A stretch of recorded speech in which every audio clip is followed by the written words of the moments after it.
12일차. 나를 잃었을 때 더욱 성숙해진다.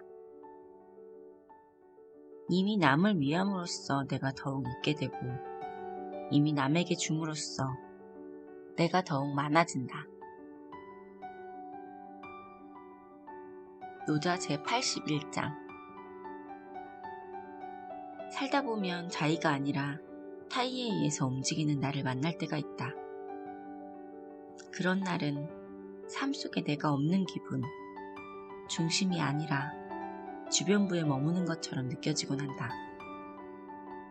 이처럼 나의 의지가 그다지 부각되지 않는 삶도 나의 인생이라고 정의할 수 있을까? 내 마음보다 타인의 편의를 더 위해야 할 때도 그것을 내 삶의 일부라고 받아들여야만 할까? 자는 남을 위한 일을 하는 게 나를 잃는 것이 아니라 나를 찾는 일이며, 남에게 더 많은 것을 줌으로써 결국 더 많은 것을 얻게 된다고 했다. 나보다 남을 위해 사는 것이 도대체 나에게 어떤 이익을 주는 걸까? 희생에는 귀하고 소중한 가치가 있지만 그렇게 해서 되려 얻게 된다는 것은 무엇을 의미하는 걸까? 나를 잃는다고 느낄 때, 어렸을 때는 나이가 들면 더욱 자유로워지는 줄 알았다. 하지만 어른이 되면서 그와는 정반대로 흘러간다는 것을 깨달았다. 나라는 좁은 세계에 살다가 갑자기 타인까지 챙기게 되면서 여러 우여곡절을 겪고 몸과 마음이 힘들어진다. 어른이 된다는 것은 내키는 대로 사는 것이 아니라 점점 더 많은 책임과 역할이 주어지는 과정이었다. 나의 의지가 도무지 주목을 받지 못하는 상황들이 이어지자 당황하지 않을 수 없었다. 받는 것이 아닌 주어야 하는 삶에 대해서 한 번도 생각해보지 않아서 그랬던 것 같다. 아이를 키우는 사람들은 나를 잃어버렸다는 말을 자주 한다. 삶의 중심축이 아이로 이동하면서 모든 것을 내가 아닌 아이의 입장과 편의에서 판단하기 때문이다. 이렇게 사는 게 나를 잃어버린 것이라면 내가 오롯이 나이기만 했을 때가 언제였을까? 해맑기만 했던 고등학교 시절일까? 아니면 거침없던 대학교 시절일까? 사회에서 멋진 직장을 다녔다면 나를 찾을 수 있었을까? 결혼을 하지 않았다면, 결혼을 했더라도 아이를 낳지 않았다면, 오롯이 나를 위해서 마음 가는 대로 살 수 있었을까? 그게 곧 나를 잃지 않는 삶이라고 할 수 있었을까? 내가 아닌 다른 존재를 위해 사는 건 부끄럽고 소극적인 일이라는 생각이 들기도 한다. 나로 인해 누군가가 희생하는 건 당연하게 느껴지지만 내가 희생해야 할 때가 오면 부끄럽고 어색하다. 타의에 의해 움직이는 사람은 주도적으로 보이지 않기 때문이다. 언제부턴가 희생이라는 단어에는 좋은 의미만 담겨있다는 생각이 들지 않았다. 현명함이나 당당함과는 거리가 먼 시대착오적이고 답답한 분위기가 느껴졌다. 그러나 누군가의 희생 없이 인간은 존재할 수 없다. 나 역시 누군가의 희생으로 여기까지 왔다. 그렇다면 나를 위해 희생한 사람들은 모두 어리석은 선택을 한 거라고 해야 할까? 어린 시절에 나를 잃지 않았다고 느끼는 것은 내가 독립적이었기 때문이 아니라 누군가의 희생을 담보로 살아왔다는 것을 의미한다. 그럼에도 온전히 나를 지킬 수 있었다고 오해한 것은 책임이 따르지 않는 방종을 자유라고 착각했기 때문이다. 내가 나를 잃어버리지 않았다고 생각했던 시절이 있었다면 온전히 나의 힘과 의지가 결여되었던 때이다. 혼자 많은 것을 결정할 수 없었기 때문에 책임에서 벗어나 있었던 것뿐이었다.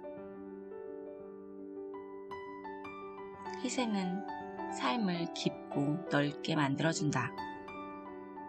희생이라는 것이 나의 부모에게는 잃는 것이 되지만 나에게는 얻는 것이 되는 것처럼 지금 누군가를 위해 희생한다고 느낀다는 것은 내가 누군가에게 필요한 존재가 되었다는 것을 의미한다. 그러니까 크게 보면 잃고 있는 것만도 아니다. 내가 할 수 있는 일이 적어졌다는 것이 아니라 오히려 많아졌다는 것을 의미하기 때문이다. 받기만 하는 삶을 살다가 비로소 남에게 줄 수 있는 삶을 살게 된 것이다. 그렇다면 지금 나의 삶을 잃는 것으로 여기고 과거를 그리워해야 할까? 누군가의 희생으로 편했던 그 시절에 머무는 게 더 이롭다고 생각해야 할까? 내가 누군가에게 과감히 줄 수도 없고 과감히 그 역할을 포기할 수 있는 용기도 없다면 내가 원하는 것은 무엇일까? 이런 의문에 대한 명확한 결정도 내리지 못하면서 희생은 곧 어리석음이라고 생각하며 스스로를 깎아내리면서 살아야 하는 걸까? 화려하고 아름다운 것에 마음이 가는 게 인지상정이라면 나는 여성으로서 아름답게 가꾸고 유지하는 것이 스스로를 지키는 길이라고 정의한다. 아름다운 겉모습을 잃고 내면의 성숙을 얻을 수 있다면 그 또한 얻는 것이라고 생각할 수 있다. 여성보다는 인간이 더 많은 것을 함의하기 때문이다. 여성이라는 좁은 범위에서 인간이라는 더 넓은 범위로 나아가는 것이 성숙을 의미하는 것이라면 나는 지금 잃는 것이 아니라 더 많은 것을 얻었다고 생각할 수 있다.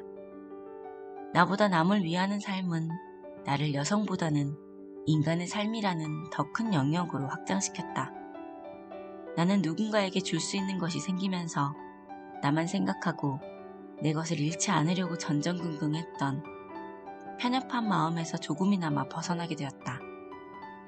또한 사물을 조금 더 다양하고 느긋하게 볼 수 있는 시각이 생겨 살아가는 데 많은 도움이 되었다. 받기만 하다가 주는 것도 생기게 된 처지는 그야말로 내 삶의 전반에 커다란 변화를 가져온 것이다. 묵자는 바라던 바만을 하고서 싫어하는 말을 면할 수 있는 경우를 아직 듣지 못하였다고 했다.